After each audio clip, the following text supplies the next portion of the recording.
Well, this game did not go to form for a Washington State game. Let's pick up the action now. Saturday night in Pullman, Brent Berry on the bench for this one. He could not go with the bruise, so it's a new look. Pat Strickland starts. This guy's always entertaining. Kelvin Sampson has him rocking and rolling this year. He's made some good acquisitions. Hotshot freshman Hendrickson. And from the get-go, they went inside. They usually are a good outside team. Well, that was a cut on a back door. We overplayed it a little bit, so it wasn't a designed inside. It was just a cut off their motion when we overplayed them. But they played excellent defense. You have to give them credit for it. We missed a lot of easy shots. We missed free throws. They hit us in the clutch with some free throw shooting by Harris. They ran their offense very well, as you can see right there. So we have nobody to blame but them for playing well and for us for not executing as I think we should be able to do better. That was Corcoran there making a shot. There he is playing some good defense. He did a great job on Scotty. Well, it was a defensive game, you know. Neither side was really trying to stall or to use the clock. We were all running our motion, trying to get good shots, and we hold them to 40% shooting and 56 points on the road. That's good enough to beat most people. Yeah, here we are at halftime, 22-21. Not a lot of O. Come down to the second half. You get out to a good start here. Pat Strickland took advantage of his longer minutes with Brent out of there. Gets things started with the steal, finds Charlie McKinney. Well, he did a nice job defensively, especially. Well, we were out of sync. A lot of it was Washington State were pressuring our focal points of entry into our offense, and that certainly makes a difference when you're not executing your offense. There's a Haskin inside, forcing it in, draws the foul. Obviously a tough night for Scotty, one of his lowest offensive outputs in a while. And is he feeling the strain a bit from all the contact he gets? Well, he feels that strain a little bit, but there's no excuses. He's going to have, he's like everybody else. He's going to have good days and bad days. He's only human, but he's going to have more good days than bad, and he'll recover from a poor game and come back play even stronger. Okay, Beavers are up by 4 here now early in the second half. Big run here for the Cougars. Mark Hendrickson, who is the freshman out of Mount Vernon, small school player, tremendous offensive force for these guys. You know, I hate to say it, and I don't want to interrupt this situation, but I just saw where I complained on the sideline on a goaltending, and from this angle, play back, it was goaltending. All right, you'll apologize to those officials now. No, it was. No. They didn't call it. You were right. Okay, I was right. So noted. Here's Hendrickson. Again, off good the freshman. turnover. Very good freshman. Now we go down to the other end. Chief puts it up and in, draws the foul. A three-point game here. And you get to the final 11 minutes of the game. Mustafa Hoff scores 12 of the Beavers' 15 points down the stretch. Here comes Harrison after the turnover. He'll put it down. This guy goes off. A very frantic player out there. He hit the free throws late and he hit a couple of big shots for him, too. Well, he did a nice job. He took it to the hole. He got fouled. He made some hoops. He was the real key, probably the real difference after you get off the floor and have time to evaluate it correctly. He had a nice game. Haskin with the block there. That's number 147 for his career. Now a turnover is going to get them a big basket, get them up by 6. And here's Harris, who had 14 of the second half. I didn't realize Coach Sampson was so animated on the sideline. I'm going to have to pick up my my action a little bit. You have to throw the coat early. Neutralize the officials here a little bit. Well, they're making their free throws here. There are only 2 baskets scored by anybody in the last 4 minutes, both by Oregon State. But Washington State hits 7 of 10 from the free throw line. And you talk about the defense. Down the stretch, you almost didn't get the opportunity to even try a three-pointer because they got out on the perimeter so well. Yeah, can't argue that point a bit. Yeah, they played very well. They played hard, so it was a big win for Washington State. And all we can do is just recover, play the next upcoming games, and when the Cougars come back to our gymnasium, we'll try to get even. 56-51 the final. You look at the numbers, looks like half a game there. Yeah, not a lot of points. Now we go to the individual numbers, and again, it is Hoff for Oregon State, 17 points, top scorer. Scotty held to 7 points, gets 10 rebounds. Tony Harris ends up the top scorer with 16 points, but the Cougars got a good team effort. Again, Hendrickson looking very good, and they were aggressive at home. It's hard to believe they lost to the Huskies at home, but that's the way this conference is, and they come up with a big victory in Pullman. You better be ready to play every game in our conference, or somebody's going to just nip you, you know where, and you're going to end up with a loss. So split on the road. You always say you want to sweep at home, split on the road. Can you live with that? Well, we have to live with it because it's what's facing us, but we weren't happy with it because we felt really we had a chance to win. They prevented us from doing it, but when we looked at the overall situation, we're disappointed. And again, you said you're off to a good start on the practice floor this week, which is Yes. important. Very important for us to get a good start, get this behind us, try to learn from our mistakes and go from there. This is a big stretch here. 2 weeks at home now with both the Arizona schools and Oregon. You know you got to make hay now because you got to go out on the road in the second half. Well, we not only want to make hay, but we want to make improvements. So down the road, we even get better and stronger and more aggressive and do all the things that we have to do if we're going to have a chance to contend. When we come back, we're going to talk with the Chief. Mustafa Hoff will join us as the Jimmy Anderson Show continues.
Before we talk with our featured player this week, we want to take a look back a week ago to a special presentation that the Oregon State basketball program made down in the team room. Coach, you had some special guests with you last Wednesday. Tell us about it. Well, 4 years ago, we started a program where we charged a very small amount for our inter-squad game. And for that, we took the proceeds and we donated it back to the university, to special programs that have been helpful to us. The EOP program on campus, the library, and also the Disabled Students program. And what we tried to do is say thank you for your support and thank you for all the things you do for the minorities on campus and throughout the state, and to let the people know that even though they're disabled, that we still think of them. We were blessed with good health, and so we just try to repay the university in a small way. This was a deposit of $1,700 in each one of their accounts to help them in any way they want to use the money. That's very nice. Again, that was becoming an annual thing now, and that was just from this past week. Right. And now we have our special guest. Chief is in the house here. Mustafa Hoff, the quiet man from West Valley Junior College. East Coast, West Coast guy. I know you were in San Jose for a while in high school, ended up back there in the junior college ranks, and coming off a big year there. Did you expect to play this much your first year in major college? Yeah, I knew I had the skills to play, but you know, beginning of the season, I was thinking about redshirting. Me and Coach Anderson discussed that, but later on, as the months went by, I decided I can play and I can help this team do a lot of different things, do the small things to help us win. Now, I remember asking Coach McCloskey before the preseason, I said, of all these new guys, who's going to play? He says, well, I don't know. He says, I think this Hoff guy is ready. But there was nothing set when he came in, was it? No, but I'm glad that he decided not to redshirt. In recruiting of him, we discussed it and we left it up to him. And he likes his teammates. He wanted to play. I think he's an impact player. He's going to get nothing but better. He's fun to coach because he's a hard worker. I've already been on tape saying that I think he reminds me of A.C. Green in his work ethic. So, you know, he's a big plus to Oregon State, and I don't like to take him off the floor very often, to be honest with you. I know your nickname, Chief, comes from your teammates, and you are a big fan of Robert Parrish. Were you always a Parrish fan, or did the name just come to you because you reminded other people of him? Well, I was always a Parrish fan, but I kept it kind of quiet. But you know, during high school, I did a lot of Robert Parrish moves, you know, little quick moves to the basket. And a player of mine that was on my team saw it, and then he's seen it, seen the moves I did, and then he decided to call me Chief. And you know, I just took it as as an ordinary name, and then it stuck with me from there on. That's quite a compliment from a guy who's had a great NBA career and did a little bit of everything. That's kind of your game. You play defense, good passer. Can you see a weakness in your own game? Yeah, that's a little bit of weakness in my game, but you know, there's time to improve on that. But you know, Robert Parrish, you know, he does little things, and I think I do little things to help our teams when not the spectacular plays, but the little things that just coaches sees. You know, like jumping on the ground for loose balls, taking charges, going to the backboard strong every time. He's Mr. Hustle, and his energy level and these little things he's referring to are the things that really count. You can't always put a statistic to it, so he's doing a lot of the tough work. Yeah, no, I've heard that too. Your teammates, I heard Chad Scott saying, hey, I like it because he gets rebounds, lets me play outside. Guards say we like him because he passes the ball. Scott Haskin likes you because you take a little pressure off of him. So that's a good way to get in good with your teammates. Yeah, it's a fun way. You know, everybody, it's all about playing. Unselfish with the ball and all that stuff. Those are the kind of things that help team win. Not just offense and good players, but just getting along with your teammates. If you're going to go to war, you want to have a chief on your side, I'll tell you that. That sounds good. Tell me about your relationship with Tyrus up in Washington, your old buddy from JC. I understand you two keep in touch pretty regularly. Yeah, we do. We talk. We had a pretty good JC career, and I kept in touch with him. He's a nice guy, and I went over there. It was nice to see him playing, but it wasn't nice to see him hit those jumpers at the 30 He made it a little too exciting seconds. down the stretch. Yeah, and I told him he had to stop a little bit. And if we got in the free throw line, he can't be scaring me like that with his NBA jumpers and all that. But he's a good player, and then we keep in touch. Now, it sounds like you're both helping your respective teams. And do you talk to each other after each game too? Yeah, we try to keep in touch, as we can. But he's busy and I'm busy too, so it's not that much to talk about. But just keep playing. All right, Mustafa Hoff, Chief, thanks for being with us this week. Keep up the good work. All right, thanks a lot. Thanks for having me on the show. All right, we're going to talk about Arizona and Arizona State when we come back. The Desert Schools coming north for the weekend. Stay with us.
Couple of notes here before we talk about the Desert Schools. As we always chronicle Scott Haskins' climb up the scoring ladder career-wise, he's still number 18, 4 points away from Vic Bartlemay, who we talked about last week, the big center, 16 points away from the legendary Jim Jarvis, and 19 points away from Will the Thrill Brantley. So this week, Scotty could make a jump up there to the number 15 spot. Well, I'm pretty sure he will, but after last weekend, I'm not gonna say for sure. We're not gonna put any pressure on him no, this week. so I kind of think going through the natural flow of 2 games that he'll score enough points to move up to 15. Arizona Schools. We'll get a scouting report on the Cats here in a second, but Arizona State is interesting because they have come from behind to win games, and they play very good defense, and they're a very active, athletic team. They're very dangerous. Shortest team in the league in their starters, very quick, shoot lots of threes, gamble on defense, trap every place. They get you playing, I call it helter-skelter, and if you match their style of play, you're going to be in trouble. You got to take control. And you look at their scoring, I mean, they really have a lot of balance. We'll get a look at them here. Fontana, of course, is their go-to guy, but everyone scores. They're good athletes, you know. They may be small, but they play big, and they're talented. So he has good players. The fact is he lost a lot of his tall players, and so they can't match a lot of teams with height, but they have the quickness on the floor, and if you don't watch it, their quickness will go right by your tallness. All right, well, let's get a scouting report now on the Arizona Wildcats. That's the big one coming up on Saturday, the 8th-ranked team in the nation. Here's assistant coach Rich Wold. Today we're going to review the University of Arizona Wildcats triangle offense. In this set, we have Damon Stoudemire, the fine point guard out of Portland, with the ball. He has 2 options. He can dribble to the left side or the right side. In this situation, we have him bringing the ball over to Chris Mills' side here on the right wing. As he brings it over, Chris Mills is going to run off of Ed Stokes and reappear at the top of the key. Damon Stoudemire will then look to drop the ball inside to the 7-footer Ed Stokes, or reverse the ball back on top to Chris Mills, who has resurfaced at the top of the key. Chris Mills would like to drop the ball into either low post man, or he has the option of reversing the ball to Khalid Reeves on the other wing. Khalid Reeves will then look to drop the ball inside down low to Ray Ose, or he can screen across for the big guy, Ed Stokes, coming to the low block. They continue this motion throughout their offense, reversing the ball to the top of the key, and then to the other side, looking to drop the ball inside to the big guys. The University of Arizona's offense is very simple in this case, but very effective. They have fine quality big people and good outside people in Khalid Reeves and Damon Stoudemire. We'll see you next time on the Jimmy Anderson Show.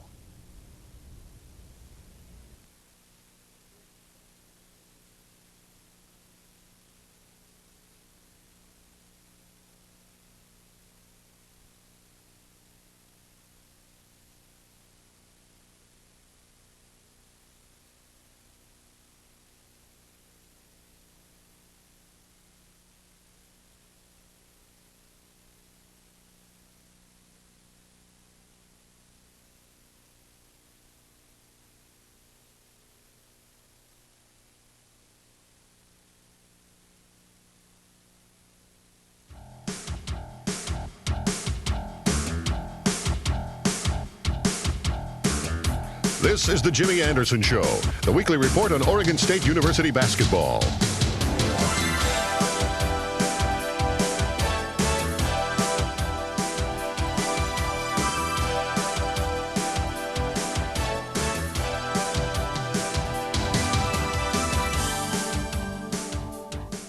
Hi, everybody. I'm Bob Akemi, and along with the coach, welcome to this week's edition of the Jimmy Anderson Show. 2 very exciting basketball games against the Arizona Schools this past week. Unfortunately, no W's out of that. Great for the fans, but takes a few more hairs off the coach's head. Well, I have to agree. I think the wrong teams actually won the game. We had our chances in both and came up short in a couple categories, but our kids played hard, and we're going to get better, and we're looking forward to the next games. A lot will be made out of the fact that Brent Berry did not participate in either game because of that nagging contusion on his calf, but I think this team also showed it can play without Brent Berry. Pat Strickland had some good defensive effort in his place, having to play longer minutes. Well, there's no question about it. I think we had certain players, Chad Scott, to name another one, that came up and tried to give a little bit more than they usually do, because the loss of Brent is a big loss for us, because he adds a lot a lot in every statistic that you can think of, from floor leadership to scoring to assists, etc. So we did miss him, but other players came up, so we can't use that as an alibi. Well, the slate now stands at 9-8 on the year, 5-3 in Pac-10 conference play. Arizona may be running away with a little bit, at least at the halfway point. Do you think they've hidden yet? They're 2.5 up on everybody. Well, there is a gap. There's no question about that. To have a 3-game lead at this early juncture certainly indicates that they have the best chance of beating anybody. Now, if they have a key injury like us, or if they go on the road and get a couple tough losses combined with an injury or something, then all of a sudden that gap closes quickly. But right now, I got to say they're looking pretty good right now. Well, we'll start our look at this past weekend with the Arizona State game Thursday night. The Sun Devils had all kinds of problems winning away from Tempe. In fact, Bill Frieder's teams had not won at Go Coliseum until Thursday night. Big Beavers start early on in this game, and Chad Scott and Scott Haskin team up early to go inside. Well, I think in this particular game, we didn't play a bad basketball game. It just seems like they hit their spurt right the close of the game like we've done in other games, and all of a sudden we didn't have a chance to rebound, and they hit some key shots. Their substitutes did a very fine job, and Fontana hurt us in some real key times during the game. Scott Haskin, block number 148, still the career leader. Lester Neal now for ASU glides to the hoop, ties it up now early on at 12-12. Now we look at Chad Scott getting inside. He'll draw the foul, three-point play. Well, there's a part of the game that Chad has tried to develop over the years, and that's a pass and cut. And that's one of the better plays in basketball, and that certainly did help us. There's a good turnover. I think Chad kind of likes that shot right there. Nice little tomahawk action. Takes it to the hole, a 9-0 run, 21-12. Now, off the turnover here, a little frustration. The offense cools off a bit late first half. 3 chances, no points, and Fontana ends up scoring at the other end. Well, he runs the floor very well. He probably gets out there as quick as anybody that's playing on the front line in our conference, and he's very effective on dashing down the floor on transition. Arizona State scores 10 in a row to take the lead, and off the pressure, there's the turnover. Haskin puts it down. And then this guy goes to work. Steven Smith hit 15 three-pointers on the weekend, 5 in this game, and Arizona State has a 2-point lead at halftime. Smith ends up the Pac-10 Player of the Week.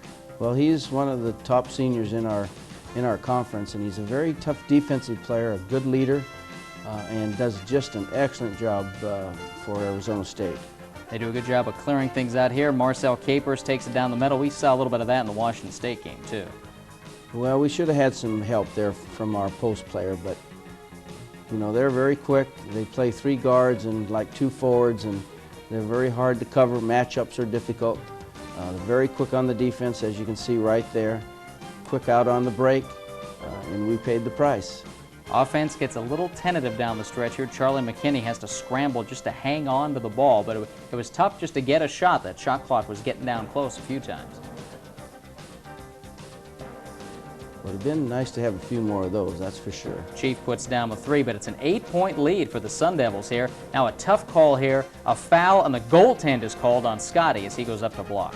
I wish I could see that again. Could you tell whether that goaltending? I think it was. The ball was just starting to come down if you look at it in slow-mo, but to eyeball it, it didn't look like it. Well, I challenged the referee on that, and he said I had a perfect angle, coach, and it was goaltending, so what else can you say? Well, here's something else to challenge. This is the foul called on McKinney after the steal. His front of his jersey grabbed, and you can certainly see it from the other side of the floor, but they called it on Charlie, and this didn't help the comeback at all.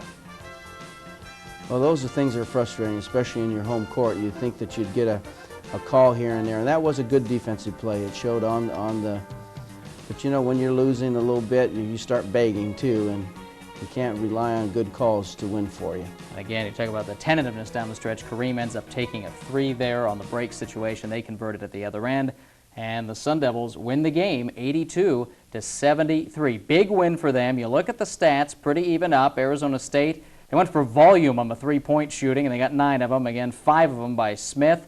Free throw shooting, again, very good for Oregon State. ASU does control the boards. Individually in this game, your top scorer for the Beavers ends up Chad Scott, 21 points, 8 boards. Scotty goes 16 and 11. Steven Smith, the big gun for ASU, 21 points, 5 3-pointers. Also, Verscher off the bench hit 4 for 4, and that really hurt down That the hurt us stretch. because he hit some key baskets. We were making a couple runs, and it just seemed like he came in, didn't miss a basket all night long. He hit everything from the field and everything from the free throw line. When it got down to crunch time, it just seemed like they had more guys who were able to put the ball in the hole.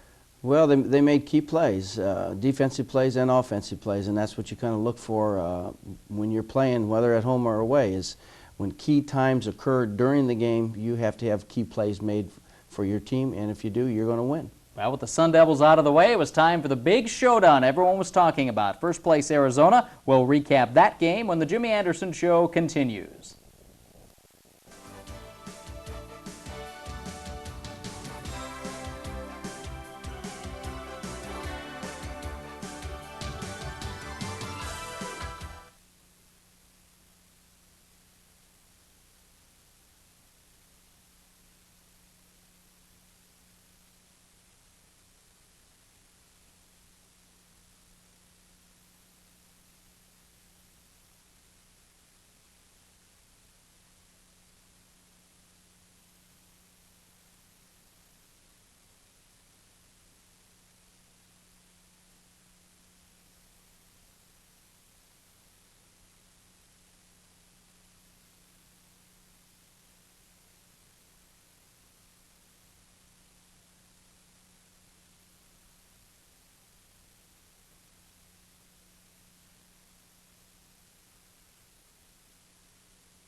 Arizona, the opponent on Saturday afternoon. This is the big one, the undefeated Pac-10 leaders. And the Cats always seem to be a little bored if they play down the road on Thursday night because they win big usually at Mac Court. They come up here and maybe they're not into this game. And I know that was maybe an excuse used after the fact, but your guys were still fired up for this. Again, even with Brent out of the lineup and after a Thursday night loss, you had some good preparation.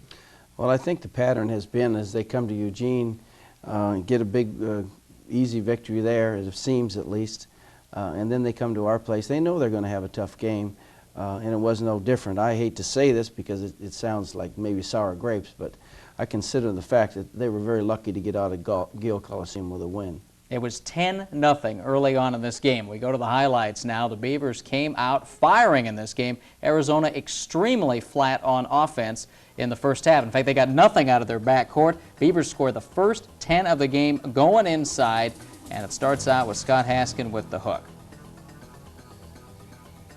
Well, Bob, I don't think people realize this, but their bad start was caused by our good defense. And we are getting to be one of the better defensive teams, I think, in the country. And if we ever get to where we're shooting the ball as a unit and not just having one or two players shine during parts of the game, we're going to be a much, much better team. Well, let's talk about the defense. You've been going almost exclusively man, and that means everyone has to work the whole game. Well, that's what we play the best, so that's what we've stayed with. Our players like it. They seem to be able to read ball action better and know their responsibilities. And so it's getting more difficult all the time for people to score on us. They get Joseph Blair in there on the assist from Damon Stoudemire. Stoudemire very quiet in this game because Pat Strickland, even though he's the smaller man, Strickland did a very good job on him. Pat did an excellent job defensively for us, and he did a nice job of running the offense for us. Probably the only thing is that they were sagging off him into the post area, and he didn't have the hot hand. But he's a good little shooter, and he's going to make somebody pay later on in one of our next games. Well, Luke must have figured he wasn't getting enough airtime because he got himself a technical foul trying to fire his team up. But inside, more Chad Scott, and then Charlie McKinney, very opportunistic, hits back-to-back threes just before the half. Arizona gets back into the game, but you still keep them at arm's length. Well, we know it's going to be a tough game. They're not number one in the league and ranked in the country without having some fine players and going to be a team that is probably going to win the Pac-10 championship. But this particular game, we led in almost every statistic, but we didn't hit the free throws, and we shot very poorly from the floor. And if you don't play well in almost all phases, you're going to have a tough time. Block shots number 150 and 151. Thank you very much for Scott Haskin. 5-point lead at the half, and then Arizona finally takes the lead. Mills puts them ahead, and then Khalid Reeves, playing with a sore shoulder, only had 1 point at the half. He got going in the second half, and they go up by 3 here. Well, he was the player probably most of anybody that really hurt us down the stretch. Good D by Strickland there, takes the ball away from Stoudemire. Well, one ref calls it a jump, the other one calls it a foul, and the way that seemed the shirts were working, we weren't getting the jump ball. Chad puts this one back down, still a 2-point game, and here's Reeves just going off. He'll get called for the offensive foul here, but they give him the basket. This makes it a 6-point game. And then within 6 minutes to go, Reeves scores again. This is the last time Arizona gets a basket with 5:42 to go. They're up 9, and here comes the Beaver charge. Well, as you said, it was exciting right to the end, and free throws made the big difference. We had to foul a couple times, and Damon Stoudemire was the recipient of those fouls, and he converted in a very tough, noisy atmosphere, so give him credit. It's just a shame that on this particular day, I don't think the best team won. Al Haskin fouls out. It's left to Chad Scott to win it. He makes the hoops, but he misses 2 big free throws in the final minute. A tough day at the free throw line for the Beavers. We'll show you that number in a moment. Kareem Anderson with a 3. There's still a chance. Needing a 3-pointer now to tie it. You come down here to the final seconds, and Pat Strickland ends up taking the shot. Yeah, I don't think he had his glasses on in that shot. It was just a little off. He's hit from out there before, but Yes. that probably wasn't the high percentage shot at this point in the final second. So 57-54 the final. Arizona gets away with the win. They're still undefeated as we come to the midway point of the Pac-10 season. See where the offense went, just 34%. The free throws, and we'll talk about this with Chad, just because it always seems like it's contagious. When somebody starts struggling, everyone struggles. 10 of 22 is not a good day at the line. Well, you shoot 34% from the floor, 10 for 22, and still lose by a couple of points by a nationally ranked team and the #1 team in the conference. You're doing some things right, and it's just a shame. You just on one given day, sometimes if the ball doesn't go down, it doesn't go down. Chad and Scott, top scorers again. Khalid Reeves gets the big star for Arizona, 13 of his 14 points in the second half. Scott Haskin, by the way, is now tied for 16th on the all-time scoring list with Jim Jarvis. He's going after Will Brantley now. I think he only needs 3 points this week, so he'll get up to number 15. Well, he better get up to number 15. Better get 3 at least. He better get at least 3. Against Oregon. Well, I'm glad you can still smile after these well. 2 games. Again, you did the things to get in the games, but you got to win them at home. Yeah, you have to win them at home, and that's to our demise. There's no question that we were ready for these games. We played very hard. We had a good game plan. The players played the game plan to perfection, and then a few things went amiss, and you get an L instead of a W. Well, the hardest working man under the hoop was Chad Scott, and we'll talk with our featured player this week when the Jimmy Anderson Show continues.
Yeah, it's nice to have senior Chad Scott with us, our player of the week, coming off an outstanding weekend. Obviously, your best two-game performance of the season, 21 and 26.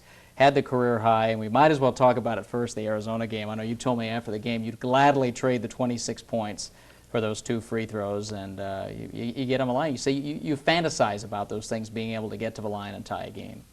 Yeah, it was very difficult. I went up to the line, and I felt kind of strange to the line. I mean, it wasn't going well for me all night. I had shot a couple of free throws earlier, and it just wasn't clicking right. And I just wanted to, concentrate and really hit these down, and it just didn't fall. What is it in a game like this? It always seems like at any level of basketball, it gets contagious if someone starts missing free throws. Can you ever figure out why that happens? No, I don't know why. I mean, the crowd didn't get to me. It wasn't the score being so close. I mean, I felt comfortable going to the line. It's just my releasing the ball didn't feel right. It's just, one of those days. Kind of like a golf swing. You got that muscle memory. Well, it's kind of getting in a groove, and sometimes you hit 1 or 2 in a row and you just kind of get on a groove, and if you miss 1 or 2 and then the pressure of the game, the importance of the shooting, and it does rub off. It rubbed off on all our players a little bit. Nobody seemed to be comfortable up there, but that has been one of our strengths. As Chad will say, there's been games when he stepped up there and made key free throws. This just happened to be a night when it just didn't work. And again, this season, I think this team is shooting as well as an Oregon State team shot in 10 years of a line. Well, that's been one of our strengths, especially in clutch situations. And I have a feeling before the season's over, we're going to get some more good free throw shootings down in clutch periods. People always ask this on weeks like this. How often does this team practice free throws? I know every day after practice you're out there. Yeah, we practice a lot on free throws. We shoot at least 60, 70 times a day, and after practice. So, it's just going up there and knocking them down.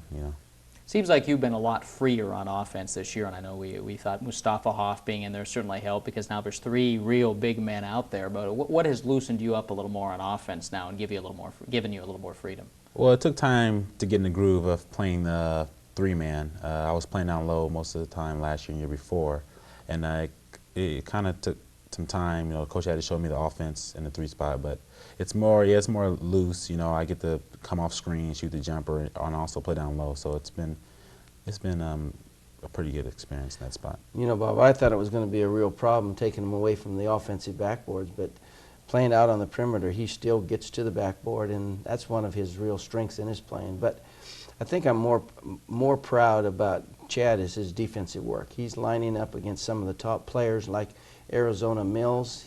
I don't think anybody played Mills like Chad did. It's the worst game he's ever had, possibly. And so I think his defensive work is probably one of the areas where he's helping us the most. And he's put a lot of work into it. He's a senior. He's one of our leaders. And he's getting better, and he's going to be our go-to guy for the rest of the year. And he's going to kick some guys around. Right, Chad? Yeah. I was going to say, it looks like we're going to need that down the stretch here, too. Talk about this Duck game this weekend, the big rival. Just some of your memories of this series, what you enjoy about playing Oregon. I enjoy the atmosphere, It's real intense. I didn't have a good game down in Oregon my first year, but when they came back up at Gill Coliseum, I had a pretty good game. But I'm looking forward to the game. It's going to be tough. Always cross-time rivalries are pretty tough, and we're looking for a tough game. We're not taking Oregon lightly. They're 0-7 in the Pac-10, but we're not taking them lightly. We're just going to go out there and do what we've been doing all year. Tell me about your senior year on campus. I know you're having a good time of it academically. What's your major? When are you going to graduate? I'm majoring in speech communications. I'll be graduating probably fall term of next year. If I go to summer school, I'll be graduating in fall term. And of course, there's a wedding in the future, isn't there? That might interrupt the summer a little bit. Yeah, I still be getting married July 18th, and that's going real well right now.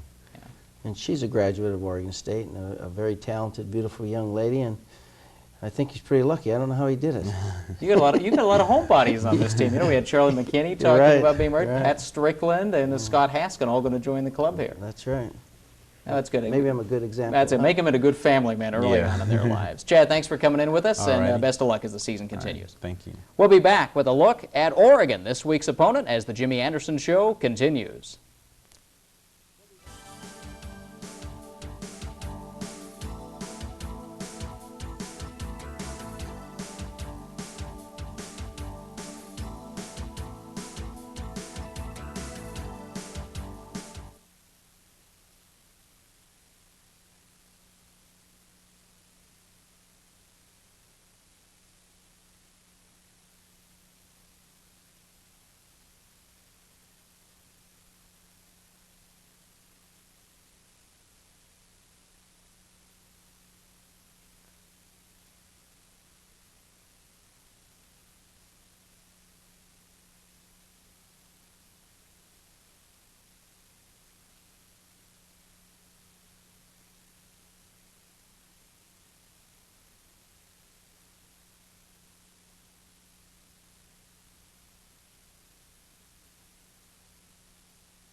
It's the coach's favorite week of the year, the Civil War, and after about, what, I got you 108 games you've faced the Ducks as a player and a coach, you still get excited about Oregon. Well, it's a rivalry that goes back a long time.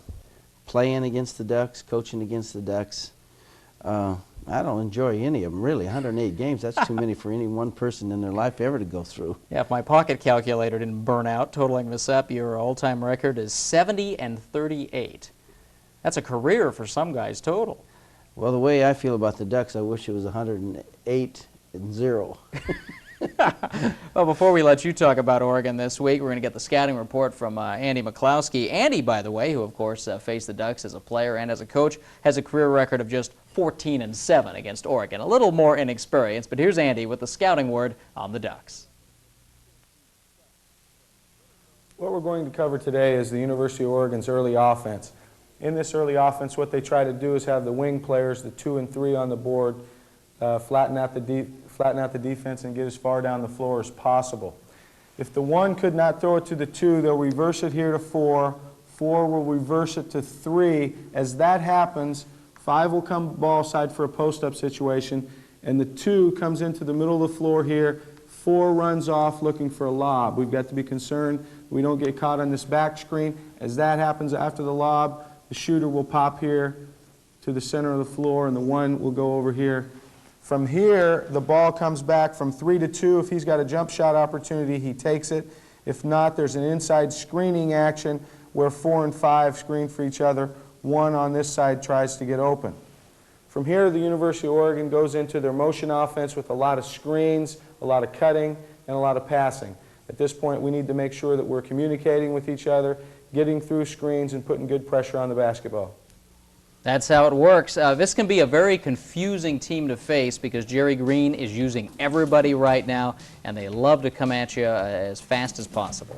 Well, it's not very confusing to me because I saw them playing the Far West Classic. Haven't really concentrated on them since then, but they're, I think, a well-coached team. I think they have talent, much better than the press and the media sometimes gives to believe. And they're a very dangerous team. They're not shooting the ball exceptionally well right now, but if you don't defense them, I think they're very, very strong. And you know, they haven't won yet in the Pac-10. The Ducks record 7-13, 0-8 in conference play, but they are going to win in conference this year. And Jerry Green, again, it's the old story of a new coach, a very disciplined system, but players who haven't run it yet, and this will come together eventually. Well, I think so, and I'm anxious after our series for them to get going and maybe knock off some of the other teams in the conference too. They're very dangerous, as we alluded to earlier. Our games are always close no matter what the records are. So, to me, it's a Donnybrook. You better get ready to play because they'll be ready and the Beavers will be ready. Yeah, let's talk about Brent Berry. What are the chances of him coming back for this game? Well, he still hasn't practiced since the injury at the University of Washington game in Seattle. It's still very tentative whether he'll practice this week. We're hoping we'll have him for limited action on Saturday. Okay, Civil War, Gill Coliseum, Saturday afternoon. If you don't have your tickets yet, too bad. It's sold out. But we'll show you all the highlights next week right here on The Jimmy Anderson Show.